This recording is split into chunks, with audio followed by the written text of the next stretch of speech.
when it comes to a long-term extension for Micah Parsons, but Joe Buck and Troy Aikman addressed that during last night's Monday Night Football telecast. The other side is, if you're Jerry Jones and the Dallas Cowboys, how do you try to win or be great without Micah Parsons? Well, you can't be. That's his leverage. His leverage is they can't win without him. Certainly worth every penny that he's ultimately going to get paid. The longer it goes, the more money he's going to make. So I wouldn't stress too much if I was him, but that essentially is the only leverage. Now, what are the Cowboys going to do? You think I know the answer to that? I don't think anybody knows what Jerry's ever going to do. Adam Schefter, this morning on Sportsmanlike Radio, you used the term divorce when talking about Micah Parsons and Jerry Jones and Dallas. Eyebrows were raised, blood pressure was raised. What did you mean by that?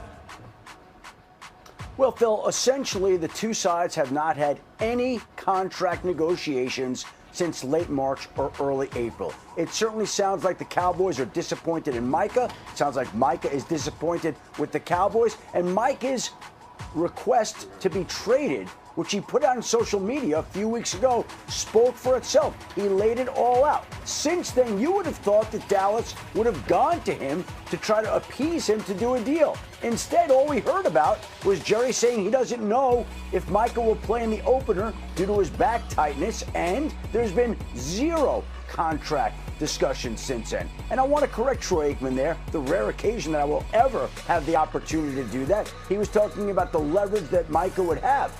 The leverage that Micah has is withholding his services, is saying that his back is tight all year long and not playing in the opener and not playing beyond that. And then after this year, then they would be in a situation where the Cowboys aren't going to let Micah walk. They would use the franchise tag on him. And if it continues to be the way it has been this summer and this offseason, you would think the two sides would look to divorce at that point in time. Now, there's time that the two sides can still salvage it before the regular season begins 2 weeks from Thursday night. But up until now, there has been zero indication that that will happen. If they change their minds, sure, they can get something done. But it certainly doesn't feel that way, and it certainly feels a lot different than the way it did with Dak Prescott and CeeDee Lamb when they got their deals done at a similar time last year. That is a huge window of time. We're talking franchise tag 2026, and we're talking first game of the NFL season in 16 days.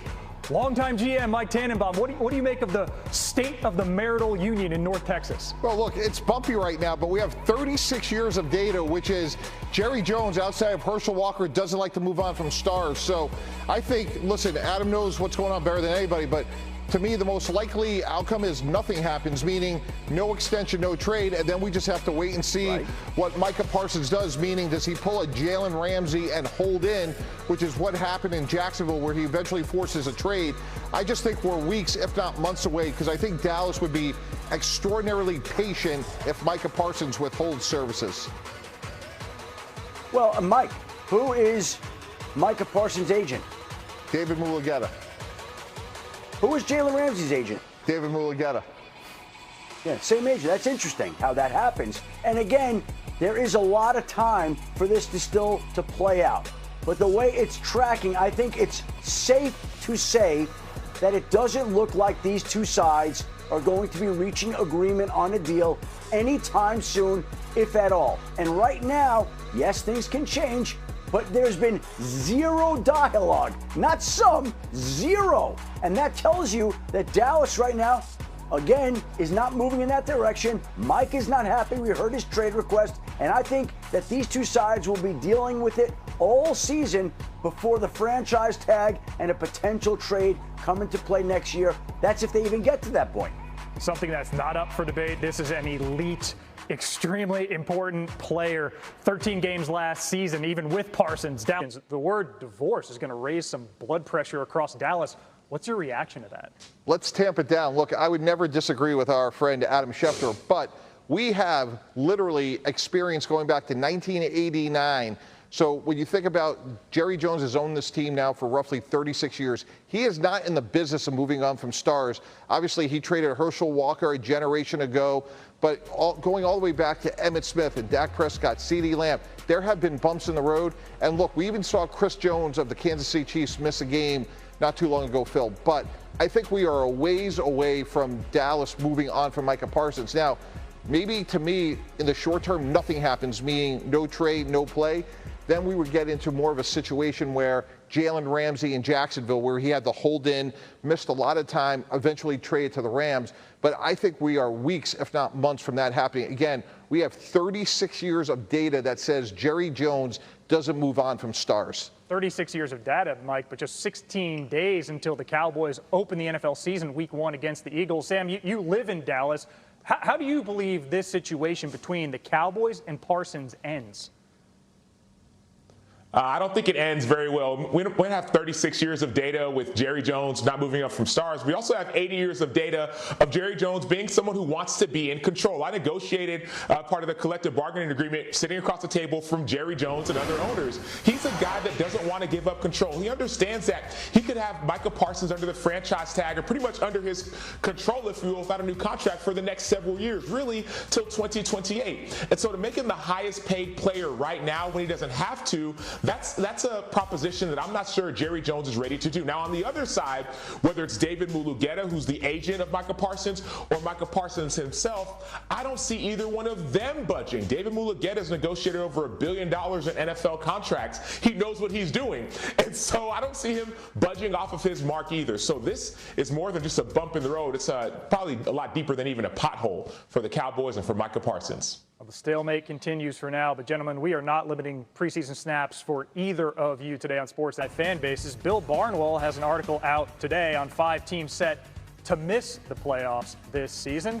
Mr. Barnwell joins us now, as does our front office insider, Mike Tannenbaum, betting expert, Tyler Fulgham. We're in 12 personnel here at SportsCenter. Buzzkill Bill, you are 30-8 with this list all time. Take us through it. Which 5 teams are set to decline this season? We'll start with that team that looks so good, the Washington Commanders. And the Bengals defense makes a lot of teams look good, frankly. Washington was 20 of 23 on 4th downs last year. They scored an NFL record 115 points on drives where they converted a 4th down. As good as Jaden Daniels is, that is tough to sustain. This is an older team than people expect, facing a tougher schedule than they faced last year. Kind of see them maybe having a consolidation year this year. Move on to Kansas City. Let's keep it tough. The Kansas City Chiefs, the perennial favorites, they were 15-2 last year in unprecedented 10-0 in one-score games. And remember, that was not Patrick Mahomes and people closing out late. That was magic. That was Isaiah Likely's foot being out of bounds by an inch. That was blocked field goals, dropped snaps. It was a miracle every week for the Chiefs. That is tough to sustain even for the best teams in football. The Minnesota Vikings. And look at how they won games last year. Great on defense, great with takeaways. Led the NFL in takeaways. That's good. It's just tough to keep up year after year. This was the oldest team in football last season. And that's going to be the situation where you're not going to have a lot of young players coming through. One of them might be J.J. McCarthy, but we just don't know how good that quarterback is yet. Some uncertainty there with a tough schedule. The Indianapolis Colts in the news today because they've appointed a quarterback in Daniel Jones. We don't really have a lot of faith Daniel Jones and Anthony Richardson, no matter who's in there, is going to be playing quarterback at a high level, and they've both had significant injury histories. And then flip it to defense. They played backup quarterbacks at the 2nd highest rate in football last year. 4 of their 8 wins against backup quarterbacks. That's not going to happen again in 2025. And then we'll finish up with the Detroit Lions. Everyone talked about how banged up they were on defense last year. One of the things people missed, how healthy they were on offense. 2nd healthiest offense in football a year ago. They're rebuilding on the interior of their line. That could be a problem for Jared Goff. Number 1 in the NFL over the last 3 years in QBR when he is not pressured, but 28th in the NFL in QBR when teams do get pressure on him. So if that line struggles on the interior, you could see more pressure on Jared Goff, more injuries on the offense. I know the defense will be better, just think the offense might take a step backwards in the process. And the Lions' schedule, every road game is against a playoff team except for former OC Ben Johnson and the Bears, and the Bengals, who it took a historic confluence to not make the playoffs. Mike T., do you take umbrage with any part of Bill's list? Well, first of all, it's hard to disagree with anybody that has as many books as Bill does on his book. That's very intellectually intimidating. But with that said, I'm going to fall back on my own experience, Bill. I'm going to say Washington and Kansas City. I go back to my first draft with the Jets. We drafted DeBrickashaw, Ferguson, and Nick Mangle. One of my early drafts with Miami, we drafted Laramie Tunsil. Those were foundational players, and that's why I think Washington and Kansas City improve their offensive lines and they don't go backwards. First of all, Washington, they added not only Laramie Tunsil, and I'm biased, but I think he's the best left tackle in the game, but they drafted Josh Connolly on the right side. Protections were a problem last year, and looking at Patrick Mahomes, they had a massive issue on their offensive line. They had to put Joe Thuney, a very good guard, at left tackle. They drafted Josh Simmons, who, if he had not been hurt, guys, may have been a top 10 pick. So you show me good protection for Jaden Daniels and Patrick Mahomes, and despite the millions of books behind Bill Barnwell, they're going to actually be better this year. Tyler, talking books, you see things differently here. The bookmakers, give us the insight from the ESPN bet side of things. Well, it is surprising that the sports books and the bettors kind of agree with Bill Barnwell that the Chiefs will be a team that underperforms relative to expectations. As a matter of fact, they're one of the 5 most bet teams to go under their season-long win total at ESPN Bet. And that's incredible because I don't know about you guys, but I literally know no one who's made a fortune betting against Patrick Mahomes and Andy Reid since they've been together in the NFL. That has been a losing proposition. However, why I think the under here kind of has some sharpness to that play, what was mentioned about the AFC West? You have Denver and LA were playoff teams last year, and the Raiders, I think, got substantially better at the 3 most important positions: head coach, quarterback, and then you add someone like Ashton Genty as well alongside Brock Bowers, I should say. Bottom line, I think the division's going to be very tough. So I think that regression is coming for Kansas City, and 11 wins will still maybe win the division, but it goes under that win total at ESPN Bet. Yeah, a lot of cannibalism there. Every team in the AFC West, it seems, got better. Bill, I want to give you a last chance for a final rebuttal. You heard the guys' points. Further defense for your 5 teams that took a shot there?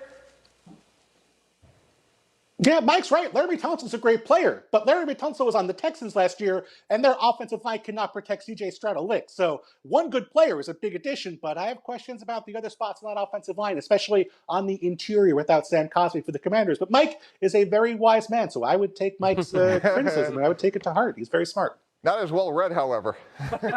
Hey, Columbia lecturer. Just don't have as many books. I didn't say I read them all. Bill Barnwell, Mike Tannenbaum, Tyler Full.